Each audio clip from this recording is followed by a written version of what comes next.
Do you not see the progress you would like? Are you sick of writing your own programs? Or perhaps you need some accountability in order to stick with a plan? Then it's time to start working with us. We at Revive Stronger offer a truly personalized coaching service. You'll get more than just an email with some macros or random cookie cutter program. With Revive Stronger, you will be the center of our attention. You will receive your own fully individualized training protocol alongside a customized nutritional strategy. We created the coaching around your needs, wants, personal preferences, and your own unique lifestyle. Every single week, we delve into your program in order to make appropriate adjustments so that we get the most out of your time and the best possible outcome. We help both female and male athletes to seriously change their body composition by adding more muscle mass and decreasing fat tissue. No matter if you're a competitive bodybuilder or just want to look better, if you need help with your progress and taking your physique to the next level, our coaching is for you. It's time to make a change. Sign up today and let's revive stronger.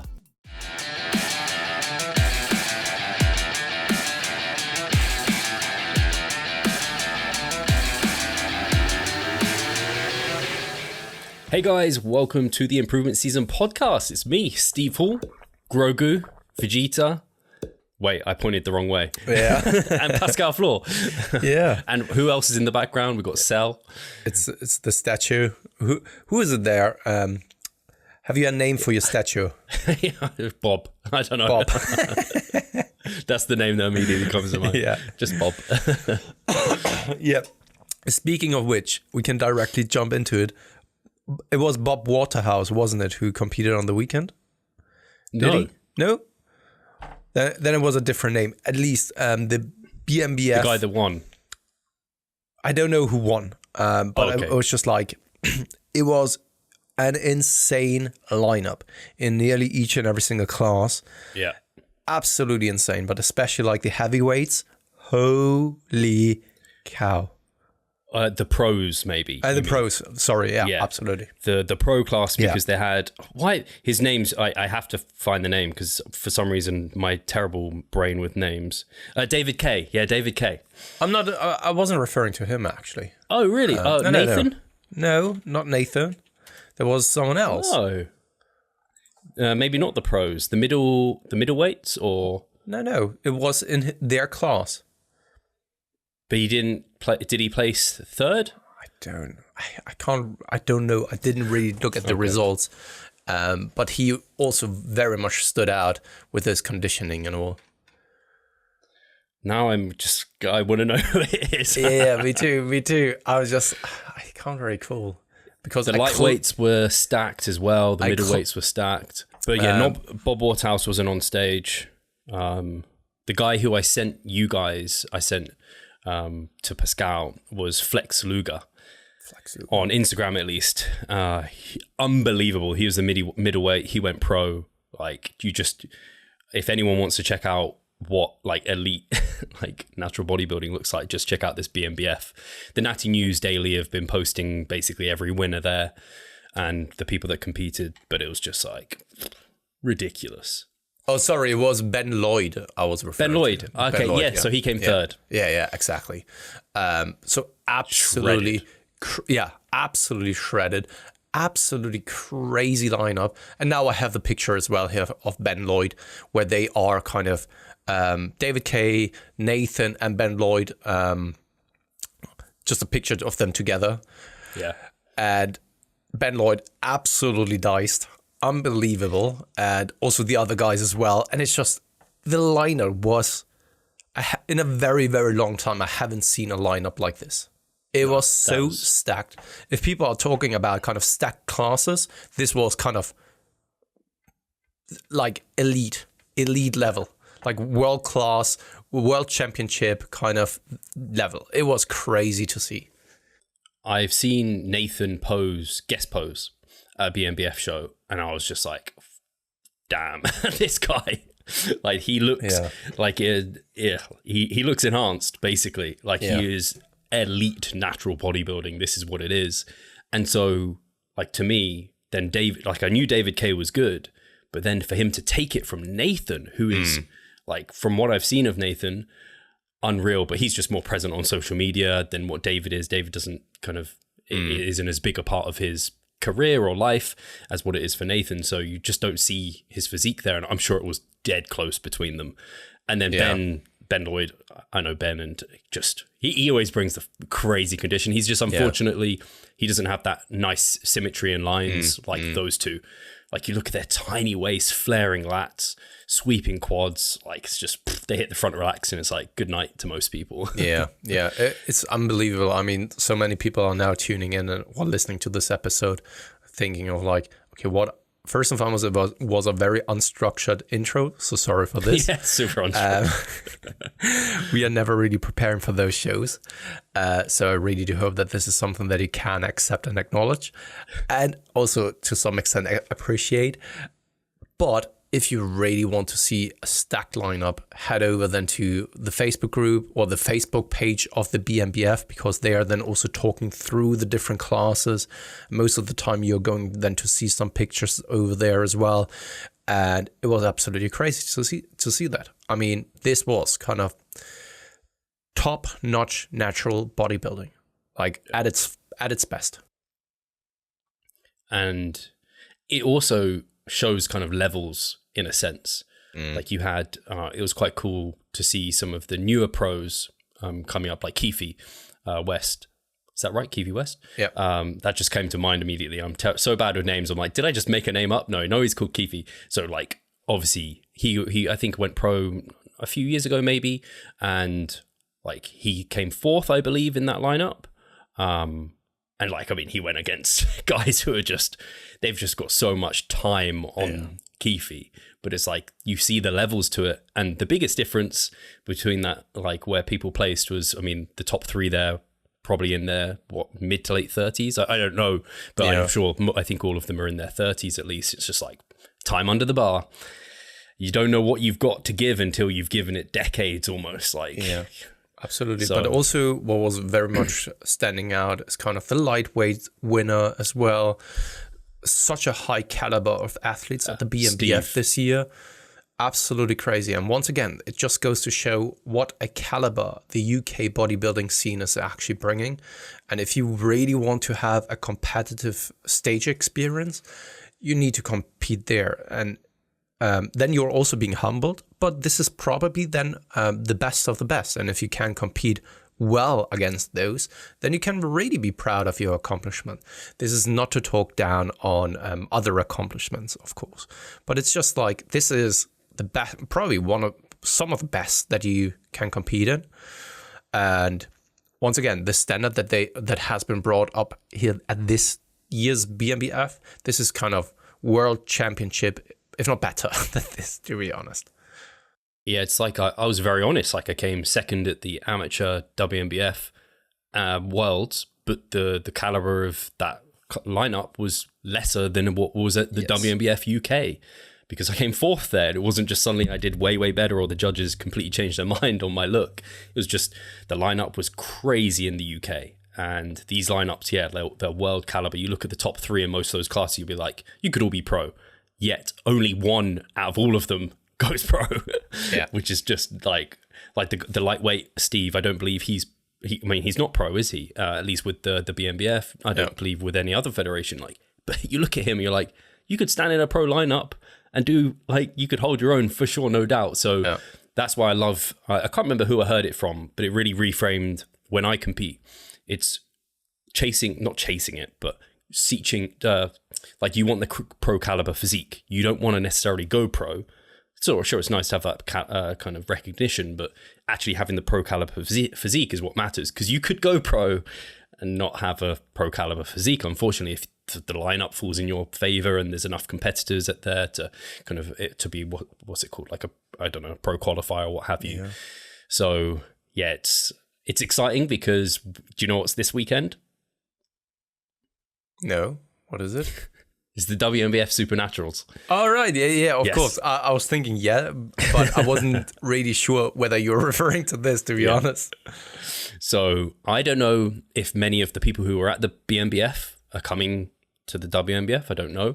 I hope so, because, I mean, I imagine it will have the same level of sort of competitor, and I mean, that's going to be a hard time as a judge, but it's going to be incredibly exciting, kind of sitting there and just being like, Man. The cool thing is that I've seen on their Facebook group, I think it was, that people were looking for tickets for that show because it has been sold out since a longer period of time. And I find it very cool because when the entire room is filled with a proper audience, it just makes competing so much cooler for then the people who are stepping on stage. When there's a very good atmosphere there, then it just, I don't know. I think this is a bigger reward than a trophy that is when you're just competing against maybe one or two other people. Because it's like you said, right? What's a trophy worth if you don't really think that you deserved it? You want to feel like, yes, this was absolutely justified that I took the win and hence kind of the first place against other very competitive people. If you're just receiving a medal or a trophy and you were the only one, or you think like, I didn't really deserve it, is it really as fulfilling or rewarding? No. And it's so often the case with nearly each and everything in life. The most rewarding thing is what came after a long and hard work. It's never something same when it comes to work or so, right? If you only have to work for something for a week and then you get it in return, is it really as rewarding as something like a PhD that you've been working for over 10 years? Probably not, right? Yeah, I think that's so well said. And I don't know why it immediately brings to mind, some of the listeners might know Goob. I think he's, I don't know, if you search Goob on Instagram, you'll probably find him.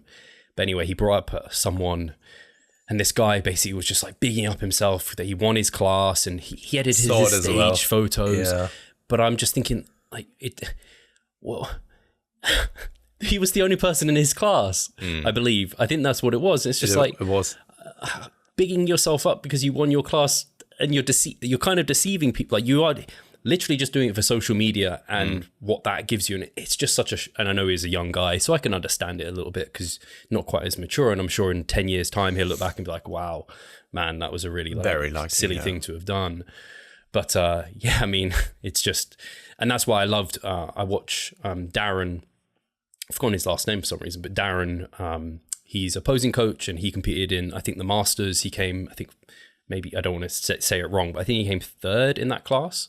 And anyway, he was just reflecting upon kind of the stage and the day and everything. He was literally saying what you're saying, Pascal. He was like, it doesn't really matter. The placing is the placing. It's cool. It's like icing on the cake. But to have like his daughter in the crowd supporting him and like cheering them on. Darren Shepherd, like just came third, yeah. Such a over 40s. I think he's got a very good head on his shoulders in terms of his like mature approach to bodybuilding. I mean, he's been doing it a long time. I think he said that was his last BNBF. He might be at the WNBF actually. I think he might be. Okay, that'll be exciting. Cool. But I just love that mature approach of just like totally. It's not like, sure, from the outside in, people just look at it as like, and if someone who doesn't know the sport, they just be like, oh, where did you place? Yeah, because that's all they really think about. But for us who are in it and we live it, it's like there's much more to that whole journey than just that trophy. No, absolutely. I couldn't have said it better. And it's always such an ironic thing, isn't it? Because it's kind of the same when it comes to life. If you're young, you want to be successful, you want to have a lot of money and all that kind of stuff. And if you're then growing older, you just want to have more time. Yeah. Right? It's kind of the same here. So many people want to take the win, be successful as a bodybuilder. And when you're then growing older, you just want to be young again and be able to put on muscle mass and enjoy the journey instead of kind of placing and all, you know? Yeah, for sure. But man, yeah, people need, if you like bodybuilding, go check out those photos. Are they just in the BNBF? I hope that the BNBF normally do a really cool kind of roundup video too, which I always enjoy just because you get to hear from like the head judge and the judges and their opinion on things, which I always think is just valuable as a competitor and also a coach because you get to hear the way their head was because it's one thing seeing photos, it's another thing being there in person and seeing people hit the poses because you just see a freeze frame. Totally.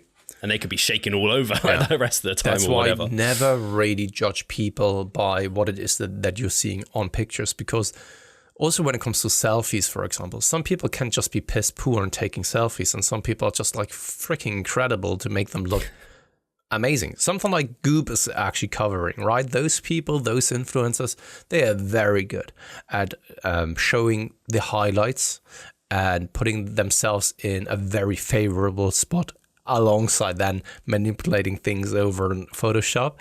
And some people, they don't know anything about this, and we've touched on it about cameras and stuff like this. And if you are having a piss poor camera and you use the wrong lens, for example, it can make your proportions look completely off. Yeah, actually, it was I was just had a check-in with Mike Chalice, who's our physio on the team, and he was saying how he feels like his legs are disproportional to his upper body. He felt like his legs were lagging behind. And I was like, I think it's just the angle you're taking this video footage at, because he was taking it like from down below, and I was like, that's going to kind of inherently bias areas of your physique looking bigger or smaller. I was like, when I took them hip height based off your advice, and kind of had my all set up, I was like, man, that's the most balanced, that's like the most objective look of my physique I've had that looks what resembles in the mirror to me. Whereas whenever I'd had it, like, I don't know, from the floor or a funny angle, it can make some, like, you take it and you're like you said, that's not how I look in the mirror. So you kind of want to get set up as best you can in a way that is what reflects what you see in the mirror, I guess. No, absolutely. And so funny, because just today I saw kind of a post, and it's kind of very generalized. And I don't fully agree with it, but the message itself kind of resonated with me, that so many people or you hear from so many people that they are depressed and all that kind of stuff. So one thing could be that more people are now talking openly about it. And in the past, people weren't really comfortable in sharing that with people around them. So that could be one reason, or it can just be that people are way unhappier, and some statistics actually show this, which then maybe contributed to something like social media, for example, which wouldn't really surprise me. And if your life, it's so ironic also there, because it sounds like a drug addict. So you are doing the thing that causes you damage, harm, mental unwell-being, so to speak, and you are still getting that shot each and every single time when you are opening up that app, right? To get that, I don't know, adrenaline rush and all that kind of stuff, the endorphins kind of being shot out of your neurons and stuff like this, you know? Where it's like, maybe if you don't have to necessarily be on something like social media, then maybe reduce it a little bit. And I could imagine that many people would be so much more happy about what it is that they have in terms of their physique, in terms of the progress that they are making, than constantly being bombarded with, I don't know, wrong images or unrealistic images. Yeah, that Goop is also once again highlighting of like people are manipulating those things. Even the people who are IFBB pros on stage shots of like people who are then seeing the necessity of photoshopping those pictures. Like, what does this tell you? You know, the best of the best, even being kind of susceptible to this, which then makes you in return even feel worse, simply because you then have even a bigger difference or discrepancy between what it is that you have and they have, right? So it's kind of like a chain reaction. They are doing it because they feel uncomfortable and maybe not 100% confident, and it trickles down to then those people who are very much below, you know? Yeah, it's really tough. And I think that is why it's so important. Like, it comes right back to what we talked about at the beginning here, in terms of like your trophy is your progress, your journey. Like, sure, it is objectively, it's the trophy that you get on stage or you're placing on stage, whatever. That is objectively it. But if that's all you care about, you're never going to be truly, really happy. Like, and it's just the same way with if you keep comparing yourself to other people's photos and footage. You're like, oh, I don't look like that person yet. I don't look like. You're never going to look exactly like them. You got to just embrace who you are, how you look, and be kind of like, just the fact that you have a functioning, healthy body should make you appreciate it, at least. I know it can be hard for a lot of people, but like, just, yeah. And like you said, the main thing to take home is, if opening social media and then coming off it, you feel worse than before, don't do it. Like, absolutely don't do it. And I talk about this, like, I experience it every time I like go on holiday or something. And very rarely that I go on holiday, go to a beach and take my top off. But when I had done it, I'm always like, oh man, the average person here really doesn't go to the gym, do they? And then I'm like, this is not my social media feed. I'm like a small fish in a huge like ocean on there. Whereas here, I'm like, I'm a big fish. I'm curious, what would you do if you were so rich that you definitely don't ever need to work again? What would you do in a scenario like this? Would you still spend a lot of time on social media? I don't. The thing that immediately came to mind was traveling. So no, I don't think I would. I'd be too busy experiencing life to be sharing that experience with other people. I'm just like, man, I'm just going to enjoy this in the moment, here and now. So a valid question then would be, though, why are you doing it then now? Yeah, absolutely. Right. I think we talked about it actually, probably, was it the last podcast we talked about like online coaching, or was it maybe a couple before that? But a big part of I do enjoy social media, and I enjoyed it before it became somewhat of a necessity for the business. Because I would say at this point, for an online coach, unless you've got a huge reputation, even someone like Cliff Wilson, who has a big reputation, he just gets referrals, I imagine, a lot. Even he posts now and then, I imagine partly because he enjoys it, but I imagine part of his business would still need to be somewhat present. And it's just a case of, like, for us, I think if we just removed ourselves from social media platforms, I'd be like, so... I don't know, we had 10 drop-offs and we've had no one knows about us. Like, I'm surprised because it's just not enough to be in the local gym and have people approaching you there unless you've got like, I don't know, a crazy huge gym and a crazy reputation again. So I would say a large part of social media now is, one, I think is business. Two is also habit. I think it's part of my day now. It's almost like brushing my teeth. I know I'm going to go on my Instagram, share a post. I'm going to be on my stories. Just, it's part of what I do. And I do enjoy it to a certain degree, but it's a great question of like, if you had all the money, would you be on social media? So I don't know if I'd even have the time to worry about needing to be on there. Like, I'd just be too busy trying to do stuff as long as I had someone to do it with. I think that would be the main thing. I mean, it's pretty cool to actually meet people from other parts of the world, interact with them, maybe even getting to know them better, and then perhaps meet in real life at some point. But if you're really honest, outside of business kind of purposes, just from a personal perspective, why are we doing it? Why are we on social media? And if we are absolutely honest with ourselves, it's to get appreciation from others because it makes us feel better, and just sharing our life. Because I sometimes then see, and this is no bashing against why other people are doing it, it's just something that I'm not comfortable with, but if other people want to share it, that's totally fine. Share pictures of their kids, for example, on social media. I can absolutely understand why people are doing it, because they are proud of their kids, and they probably love them so much that they want to share that love and appreciation and the pride that they have for their kids with other people around them. But other people don't really care, But I can absolutely understand why they do it, because they want to get that acknowledgement of like, oh, he's a cutie and all that kind of stuff. Or something like with physique, if no one were to comment on that one, I mean, probably people, I don't know, would they still do it? I don't know, So in the end, for us, of course, it's a good platform because it is from a business perspective, and also then sharing it for a larger audience of what it is that we are doing and all that kind of stuff. But I think it's sometimes also a good idea to reflect on it and think about, why is it actually that I'm doing it?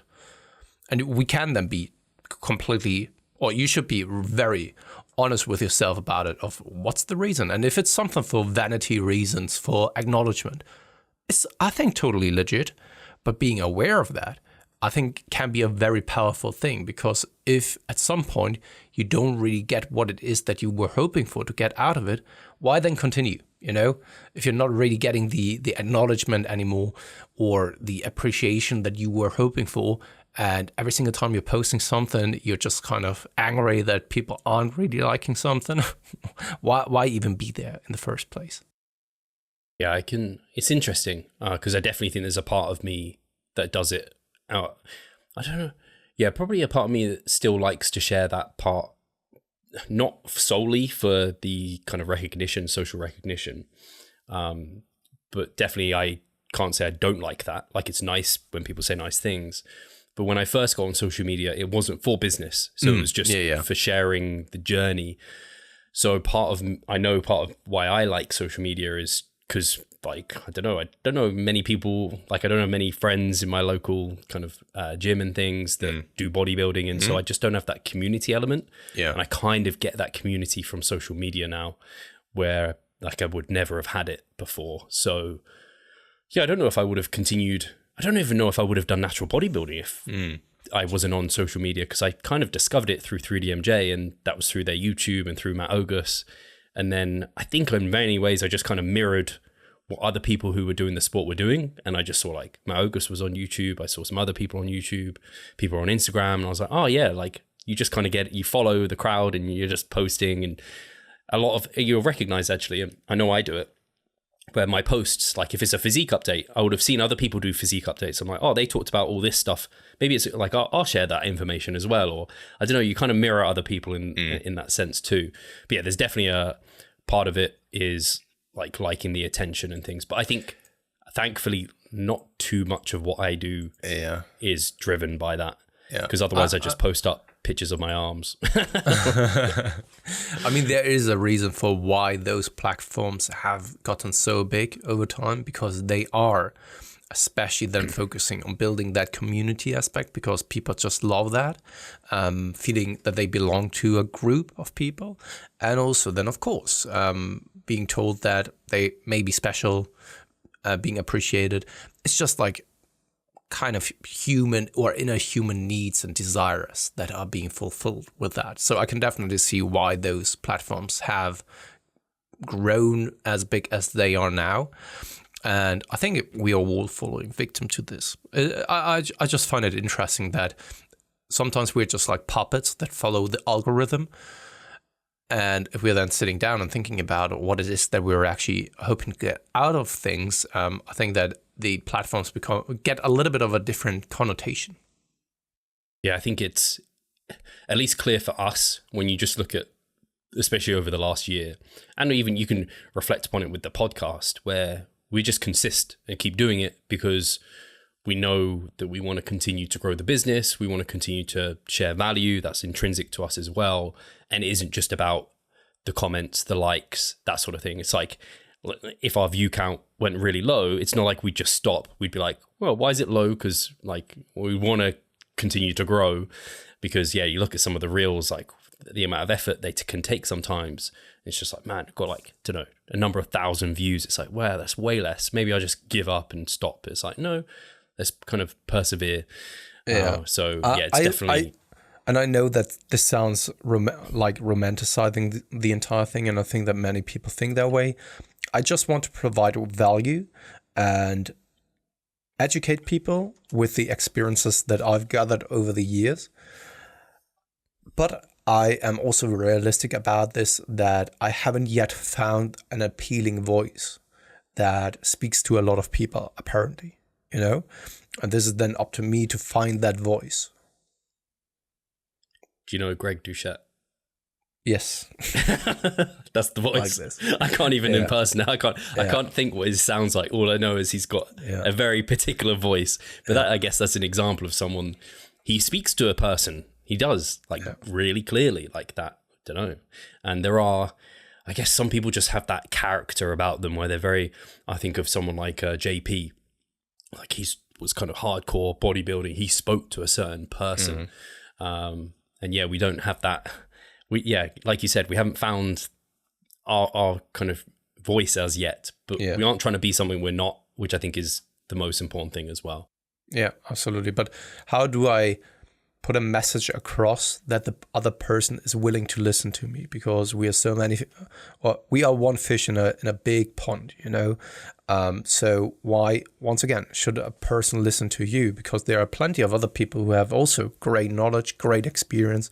So why not listen to them over you, right? And in order to do this, you need to speak to a lot of people. So have a particular voice that many people are willing to listen to you.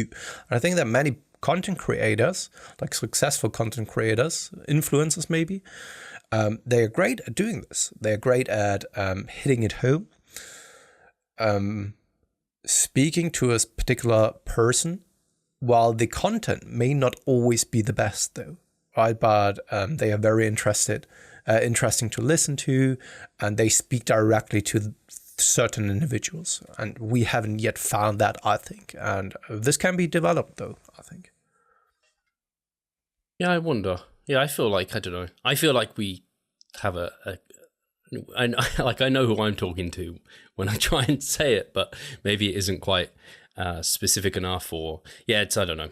I always like to just turn it around, because it's so easy to fall into the trap of thinking, hey, I deserve this, I'm entitled now, I'm putting out great information, great content, why aren't people willing to listen to me, you know? And you always need to actually turn it around and be like, trying to see it from a different perspective in order to then just reach more people, I think. Yeah, no, absolutely. I don't know why this has just popped into my head. I'm just going to say it. I started posting on Facebook again, which I've actually enjoyed, because you probably have it, Pascal, where random thoughts around health, fitness, or the like pop into your head, and you're just like, oh, I could do something about that. And I'm like, rather than just, write a note or just let it fly by, I'm like, I'm going to put that on Facebook, which has been quite nice, because I don't have the same following on Instagram as Facebook. And so it's nice to have like a bit of freedom. I feel like sometimes I don't have as much, I feel like, I don't know why, it's a weird thing. There's like eyes on me on like Instagram, like different eyes to Facebook. So I feel like I can just like say, I can leave a thing and it's just a sentence and it's easy and it's gone. And I'm like, cool. But it's just funny seeing the things that is, people like opinions a lot of the time, or like hot takes, like diversive things. And I was Smith machine squatting, and I was like, man, when I posted that TikTok of me Smith machine squatting, I didn't look through all the comments, but there was like a dozen comments of people being like, oh, you shouldn't Smith machine squat because it's not like it's not how the body moves. It's putting you in a fixed pattern, whatever. Yeah. And I don't know where they're coming from, but we know more than that. And I was like, why do people never pick on hack squats? Literally the same. It's in a fixed range of motion. Like it's not like a free barbell squat, but everyone's like, "Oh, it's fine." You could even make the argument that Smith machine squats are even a little bit freer in the range of motion than something like hack squats, because you can actually move your pelvis a little bit more freely, like to the front and back again. You know, whereas on the hacks, you are very much kind of like stuck and fixed. It's just. It's just, anyway, it was just fun sometimes thinking about, and it was actually, I guess, it's like talking to Eric Trexler. We have a podcast coming about out with him soon on reverse dieting. And I was just talking to him off air, and he was saying how he really likes actually like debunking things that particularly in the evidence-based scene, people seem to think are like truism. So it was like P ratios. I certainly thought that was a thing. And then he completely blew our and it was really great that he did that, because it's actually helped my growing phases in my coaching. But it's like things like that where people, I don't know, they just haven't. Mike's very good at it, where he'll be like, so you think that way about this, but it's exactly the same here, but you don't think about it like it for this. And it's like, oh, I like those sort of things. But anyway, I'm a little bit more skeptical when it comes to kind of things in general, and I don't really say that this is a positive thing, because you can be over skeptical in many ways.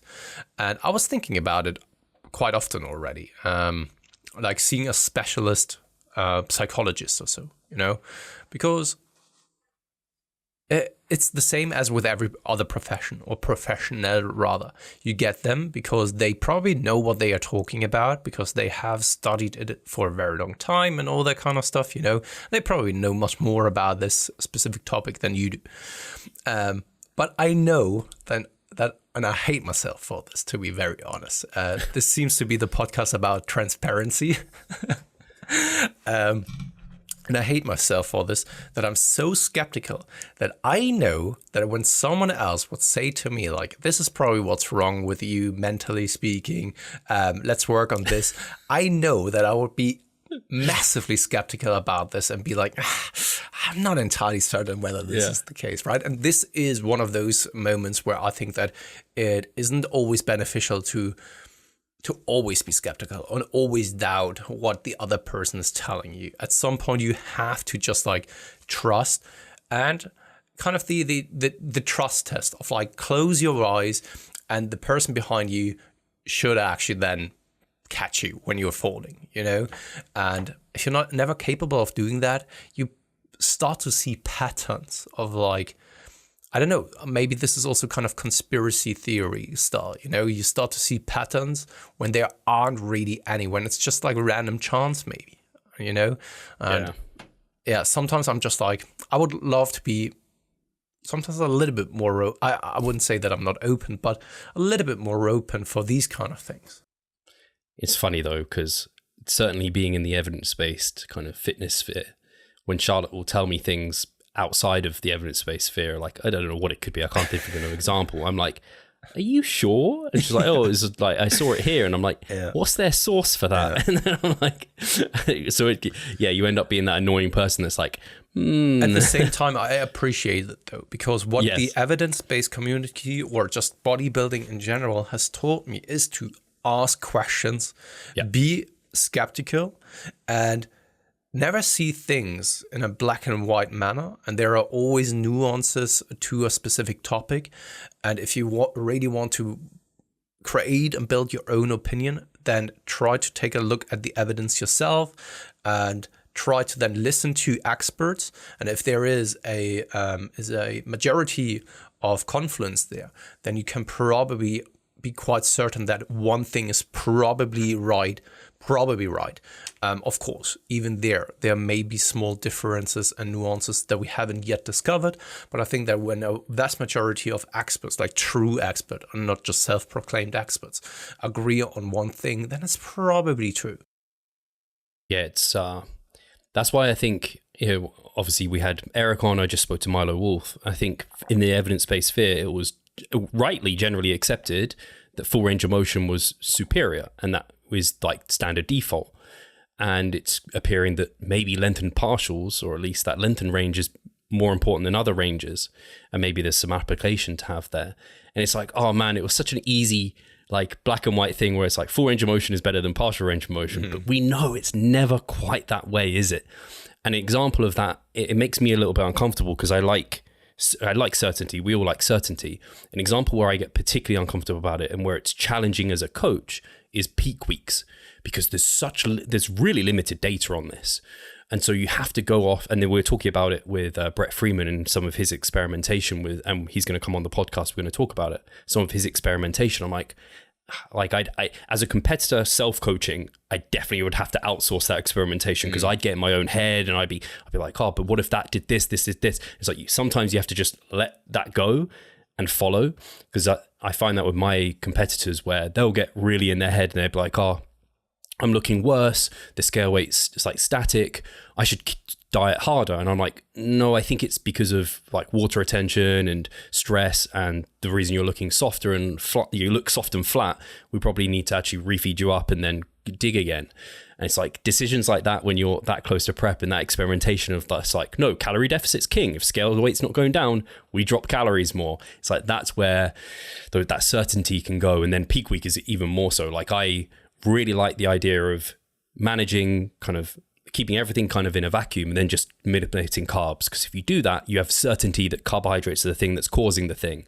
But it's like, what if there's value to additional manipulations, like Brett was saying with like his electrolytes? And I was like, oh man, that's like an additional variable, and that's kind of scary in such a situation where if you move one thing a bit wrong, you could really impact the end result. And I think just as a coach, the more experience we gather with clients and taking them to stage, like Cliff, he is pretty damn confident probably with what he's doing, because he's probably had his fuck ups, but majority of success with these kind of manipulations, and he sees value in kind of taking it to that point. But anyway, it was just something that came into my head of like, we all like certainty, and there are some situations where I know we don't have certainty, and that's probably a good thing really, but it makes me a little bit uncomfortable. And you have to get kind of comfortable with that discomfort. It's like the scale weight, if it's trending in a certain direction, it's not always just because of calorie balance. There's other things that could influence it. So don't be ignorant to that. Yeah. the same applies also to kind of training and experimenting a little bit with your training protocol. And this is something where I have to admit that I'm sometimes just more on the cautious side of the spectrum, because I would say that I would justify it with that I would expect not to see a major difference in then the approach that I would be taking. So often when I'm thinking about certain things, it's not that it is a complete U-turn, and hence you would see a huge difference in then the results. It would probably be so marginal that I would even have a hard time detecting that. And by that, I'm then thinking like, is it then even worth to experiment with those variables? And you could always make an argument for and against it. Especially when you're taking the coaching hat on, it's probably then very valuable, because that is also then something that can be applied to your clients and your athletes. However, you as an athlete, I often then think like, well, why should I be doing this? The other thing works. And we all know that. I hate the saying of like, when it works, or if something works, don't fix it. Or if it's not broken, don't fix it. Because it's just a lazy statement and argument, in my opinion. But at the same time, I'm falling victim of that myself, that I just like to do what I'm doing and what I know works. And this is where I would definitely benefit from having a coach. And also this comes with pros and cons, because I've been doing this since such a long time, and the other person on the other end wouldn't really know me and what I have done in the past, what I've figured out or tried out already, and we would have to go through that process another time, or at least I would need to talk them through it. And then often it's a thing of communication, where it's like, did they really understand what I was saying? Or did they put a lot of emphasis on something that wasn't really as important, but they heard or thought that this was something that I was emphasizing? So yeah. It's interesting you brought up that, because I was recently asked on Instagram if I have a coach. I think it was that was the question. And I haven't had a coach since my first contest prep in 2014. So I've been self-coached. Obviously, we chat all the time about our training. We can pass things by one another, shit test each other. We could probably do that more, actually. We don't do it tons, but we do it to a certain extent. And then like I've had in preps, there's always someone I'm consulting with, like Brett Freeman, who I spoke about. Like I was heavily consulting with him during peak weeks and things. And someone asked after that, and I said that I am, the more time that goes, and I think you're the same, the more time I think I should probably at some point get someone and just get them to coach me.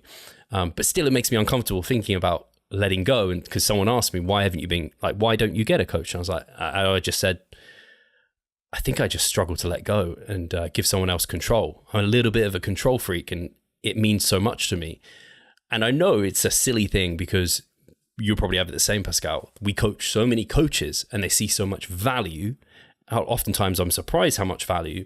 They're like, man, it's so nice to have someone else just take the reins. And man, you are, and I say it all the time, you save people from themselves in making decisions that they shouldn't do. And we think we're rational, and we think that we won't fall for these same traps that maybe our clients would if they weren't coached by us. But I wonder how many times I'm like, Steve, if someone outside was looking in at that, they'd have probably, if you were looking outside at that and you didn't think you were you maybe would have changed something a little bit sooner or whatever. Absolutely. And I'm the same. I've talked about it, I think even on the last podcast, that I'm a little bit of a control freak. And I think that just from that perspective alone and the things that I just said now, I think if there's anyone who would be able to coach me, it would be you, Steve, and no one else, because you've been basically with me since like 5 years now, 5.5, over 5.5 years now. And you know me, right? And every other coach would actually then need to once again listen to me talking him through the entire time of like binges in the past. And if I only were to talk about the binges, he would still think that I would then be in a very vulnerable position for something like this, you know? And then I would need to actually then elaborate on this one. And just to further elaborate then on the control freak, I was just recently telling you and also the audience about kind of the fears that I'm having. And this just once again shows how much of a control freak I am, because on one hand, I know that this is outside of my control. All of these variables that are happening in the life in the world right now, something that I can't really control, and I have no control over at all, and can't really impact it at all. And because of that, it kind of stresses me out, you know. And it just, once again, there are these type of people who say like, "Hey, can't do anything about this," and that's why I'm just living on or going on with my life on a daily basis without stressing about it. And I, on the other hand, because it's so much out of my control and I feel so paralyzed, that's why it stresses me out so much, because I know that I have no say in this at all, right? And this directly carries over into other aspects of my life, and coaching is one of those things, to be honest. You can't help but feel, me and Charlotte were just reflecting upon, like, I don't know how many people saw it, but the pound was just like, got crushed. And then we spent, what was it, 75 billion on like bonds to bring it back. So, and it's like, I was just saying to Charlotte, I was like, I can't even comprehend £1 billion, let alone 75 billion pounds. Like, it's just on a whole nother level of just like, what the actual hell? The government have way too much money, way too much control. This is kind of scary. And like you said, if you think, and I'm sure this is sort of the thing you maybe think about, like if you think about it too much, you're just like, holy shit, like what can I actually do in this situation? I mean, in a situation like this, we are really completely have no say and control over this most of the time, to some extent, but it's just like a fraction that we can actually play a role in this. So for example, the Fed in the US, right? It's kind of the central bank, so, is taking care of the financial policies and all that kind of stuff, you know? And it's more of a private sector itself, you know, and it's not that you have voted for the people who are sitting there. It's kind of the same when it comes to the central banks around the world. It's not that you vote on a 4 or 5 year basis of like, okay, this politician did a fucking shitty job, and that's why I'm voting them into now the central bank, because I didn't really like the monetary policy. And money rules the fucking world, you know. Without money, you're nothing in society. Unfortunately, that's how powerful money is. And that's also why, if there's ever something like a transparent financial system, such as CBDCs, so a digital dollar, for example, and everything would be transparent of your financial interactions, that is a fucking dystopian thought. This is kind of George Orwell 1984 kind of stuff, because what you do with your money tells everything about you, everything, right? And if that's something where then getting things out of your control, it is those monetary decisions, we have no say in those. And that is one very scary thing, to be honest. I guess if we're to bring it back to the listener of what can they do, I guess you can think about, what would you recommend? Like if you were talking to a client, Pascal, what would you recommend? You'd be like, well, try and have that stoic mindset, control what you can control, don't focus on what you can't. And actually, I think we've spoken about this before. If, like you said, with social media, if you're going on social media and you're coming off it and you're feeling more stressed, maybe you look at that cause and effect, you think, let's not go on social media. So for you, I guess it would be something like the news. And if you can tear yourself away from the news and not have it, because I know like a lot of people just have like the news on in the background or the radio or whatever. It's nothing I ever got into a habit of doing. So if I don't go out of my way to find the news, I actually don't know what's going on. I still think and have the theory, and maybe this is just me trying to justify my behavior, probably become more resilient with it, you know? Yes, it's right. Like when you induce kind of, or I'm being bitten by a snake that is that has a poison or is venomous, and I always induce a little bit of that poison into my cells or my body, and I survive. And the next time I'm better off, and the next time I'm better off. That's the way that I justify my behavior. Or it could be that I'm just like injecting too much venom and I'm just dying due to stress or whatever. Paralyzed over here. To bring it back to health and fitness. We have some exciting. Actually, we will still be able to record before we go away next week, because we're going to. So we can talk about it a bit more then. But it's really coming. Yeah. The Vienna trip, and I'm very excited for that. But before that, I have the Supernaturals WNBF.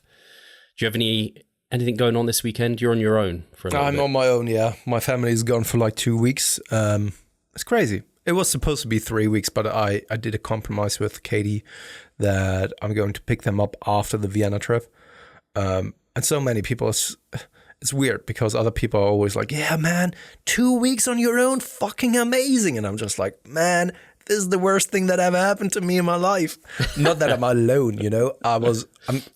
I'm very capable of being by myself, but ever since I have my family, to be honest, these are the people that I want and need around me. And this gives me purpose in life. And I'm living my life for especially my kids.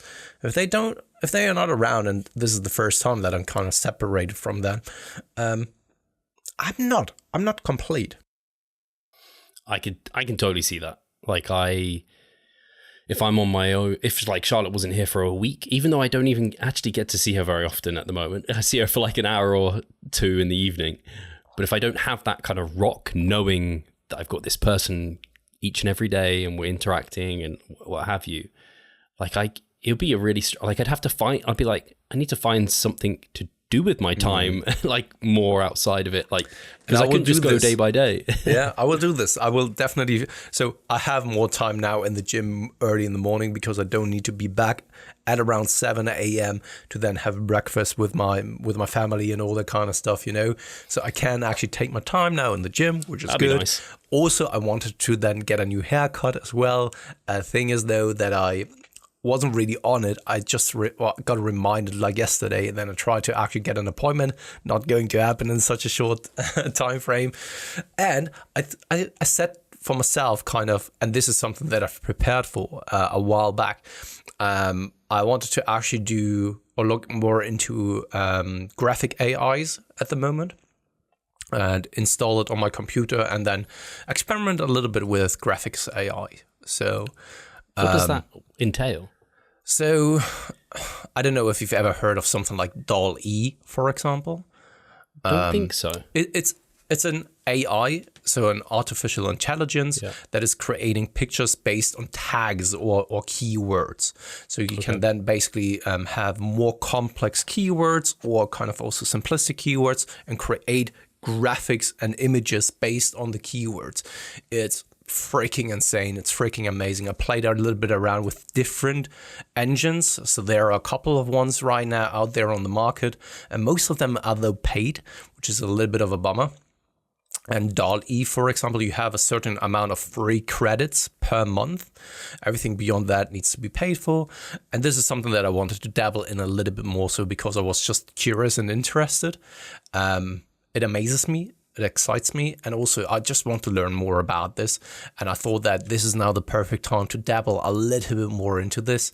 Alongside that, of course, finally do a couple of things at work that I don't know, that I now have plenty of time for, because I am someone, I even said it to Katie the other day, if I didn't have kids and was together with her, but single, I would probably just work like for 12, 13, 14 hours on a daily basis, because that's just who I am.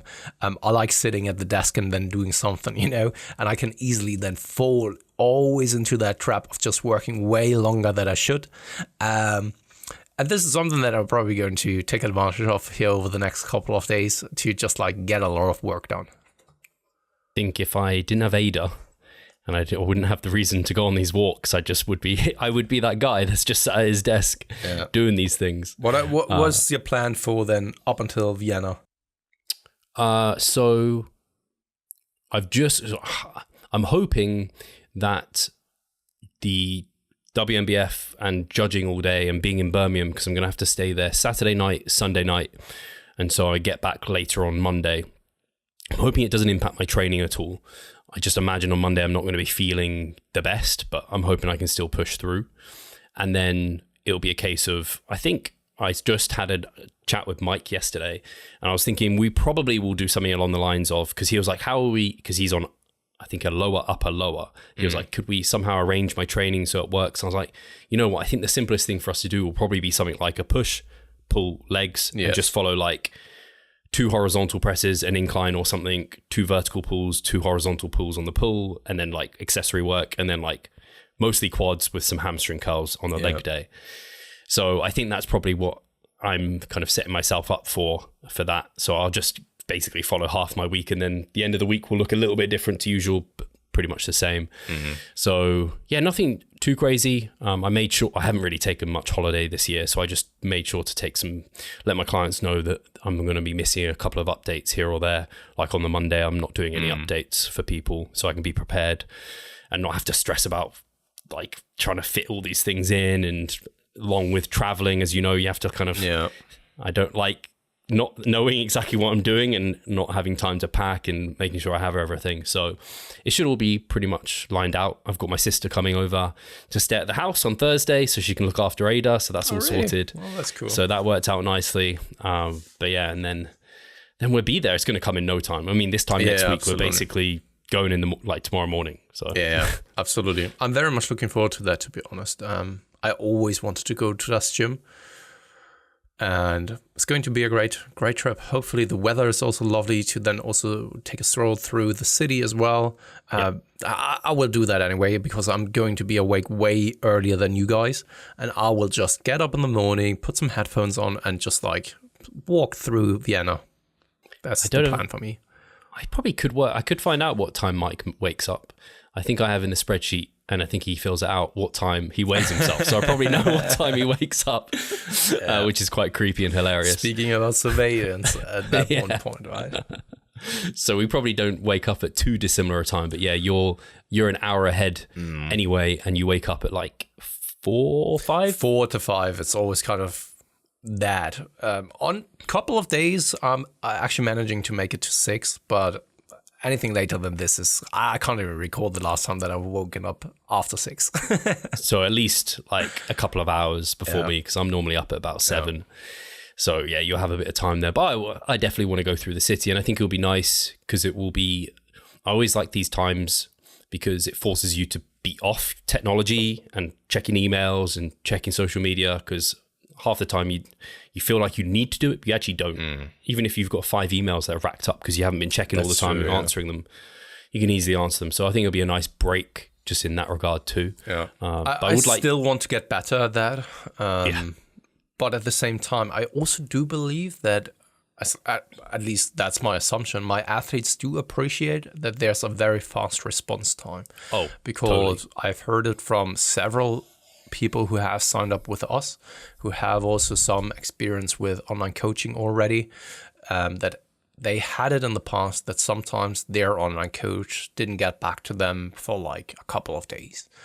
And we have a policy in place where it's like up to 48 hours, except for them weekends, something like this, but up to 48 hours max. And I always respond in a matter of like 1 to 2 hours, unless it's kind of nighttime on my end. But then you can always expect that I'm getting back to you in the next morning, so to speak. And I think that people appreciate that, Yeah, no, it definitely. I think I had it just this weekend gone.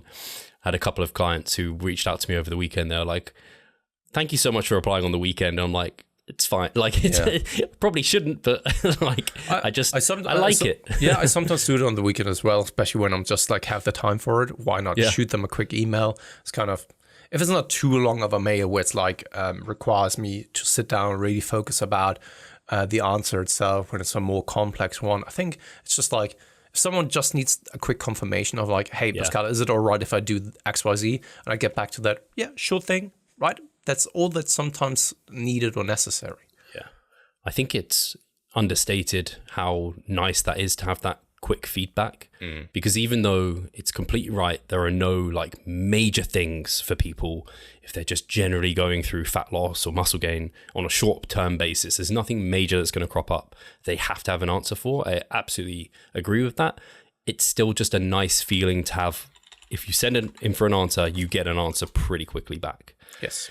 like I've had, I don't know, it could be anything in life. Like if you're trying to buy something online, if that then you immediately get confirmation, or if it takes like 2 days for a confirmation, it's like, you know, you've bought it. But if you get that confirmation immediately, it feels a lot better and you feel secure in yourself. You're like, great, I can get on with other things now. Yeah. And this can be the last point then, because our washing machine, we bought it last year. And it's already kind of a little bit off. It's now super noisy. It just screams and shouts in your face, even when you're outside, you know, that's how loud it is. And I was actually then reaching out to the customer service, and they came back, or it took them like 10 days to get back to me and said like, yeah, we are sending someone. So far, and I'm not kidding, Steve, is now 1.5 months ago, I reached then out to this service who was supposed to actually get to my place and repairing something. They came never back to me. Then, because I did that several times, I felt the need to then go back to then LG, it's the company, to let them know that the service who were supposed to fix it has never even gotten back to me after several instances of me reaching out to them. And now LG is also not coming back to me. What the fuck is going on, man? Like, honestly, and this is exactly the opposite of what it is that you are referring to. Yeah. Like, I mean, 1.5 months. Like, what the fuck is going on with you guys? Maybe they are, I don't know, maybe they are bankrupt right now due to the world and everything that is going on. And I'm simply not aware of that. Could very well be. They are just ignoring the people so that they don't have to pay for repairs or so. I hate situations like that because 1, you feel completely out of control, but 2, you're busy on with your own life, so you kind of forget about it, and then it just ends up being even more delayed. It's just like our floor downstairs. It took us ages to get it installed, and now there's the finishing touches around the edge need doing. It's already been like 2 or 3 weeks, and he was meant to do it like within a few days, and it's just like, why don't you do your job? Yeah, that's, I mean, yes, exactly. And kind of is frustrating because you bought a product that wasn't really cheap, right? And you are expecting them to stand up for their, I don't know, mistakes or kind of malfunction when it comes to that machine. And just fix it. Sorry. I agree. No, it's very frustrating. So I can only imagine this is how some people feel with their coach who doesn't come back for days. Probably. Yeah. Right. Especially when they are paying for service of like personal support. Yeah. You know, it's not like a machine that, I don't know, when it's loud, then it's loud. It's a little bit annoying. But when it comes to your own kind of concerns that you're having and you are in that situation and you need somewhat an answer kind of, or you're expecting an answer on a question that you had that is concerning or bothering you, and you need to wait for an hour, for a week or so, like, especially if it breaks the contract. Yeah. Like, that's not okay. If it's within a contract, 48 hours, and they respond always within 48 hours, you can't really be upset about it. I don't even know whether most of the other coaches have something like a set time frame. They probably don't. Probably they are not even breaking a contract, to be honest. There's probably no contract to break. No. So guys, if you haven't noticed, we've just promoted our coaching here very, very much in depth. So if you ever need help or constant support, we are the boys for you. So head over to revivestronger.com online/coaching, I think it is. In the description. Yeah, exactly. Apply then for a consultation. You can always first sit down with us, talk about everything. And if you then need any kind of further help, we are there for you guys. Other than that, as always, thank you very much for helping us with the algorithm as well, commenting so that I'm not desperately needing to just be fat on oats. So that's very much appreciated. And just the constant support is always appreciated. So keep hitting the like button, keep hitting the subscribe button. If you are already subscribed, don't hit it again because then you're unsubscribed. But hit it when you're not subscribed. Hit the like button all the time. So that's very much appreciated then. And I guess I'll speak to you guys very soon. Cheers. Cheers, guys.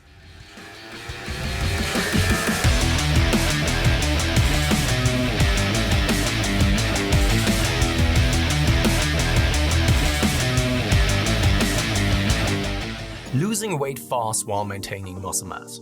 Sounds too good to be true, doesn't it? It isn't though, it's reality and we know how to do it, and we will help you achieve this. The Minicut Movement is an 8-week fat loss program to make you lose a huge chunk of fat while maintaining muscle mass at the same time. We will support you from the beginning to the end so that you see the results you would like to and come out of it much stronger. You'll receive a fully automated spreadsheet that is based on your nutritional needs. You can choose between 6 different male and female training templates. Over 30 videos will guide you through each and every single step of the Minicut so that you're getting the most out of your journey and that you always know what to do. But the best thing is that you can start whenever you want. The Minicut Movement is open 24/7. So if you want to learn more or you're ready to sign up, hit the link in the description below. So let's revive stronger together.